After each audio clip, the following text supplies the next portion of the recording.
Good morning, everybody. Leo Jr. over here at Jem Young Insurance, coming at you first thing on Monday morning. Hope you all had a great weekend. I certainly did. This video today is specially dedicated to Kate. Kate is one of the first folks and most consistent folks that's always been following my videos and my business page, and she had some questions on a renter's policy. So Kate, as promised, this one's dedicated to you.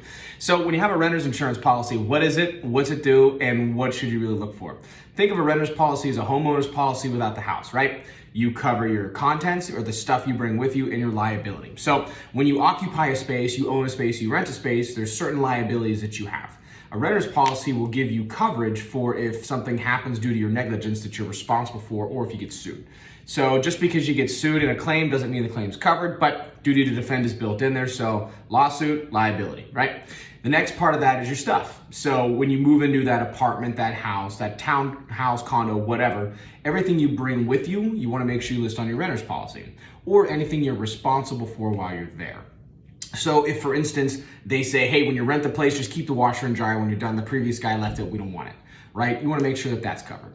When it comes to your stuff, the best thing that I would tell you is at Jem Young, we start with a $25,000 minimum for personal property. That's just what we find is enough to start the conversation. Typically, Kate, if you're renting an apartment, between 25 and 30 on average is what I see. Now, everybody's different. And when you rent a full-fledged house or a bigger space, you're probably gonna need a lot more insurance. This type of coverage, appliances, electronics, clothes, kitchen supplies, like I said, anything you bring with you. Kate, I really hope this helps give you a little better idea. Naturally, call me if you want to talk in any more detail. The last thing is I do cut. One of my business clients gave me this cool cup. So shout out to Tom, Lisa, and Jay. It was a pleasure meeting with you guys last Friday as well. Thanks, everybody. Appreciate you watching. Hope this helped. Kate, thanks for the cup, do cut. Have a good week, everybody.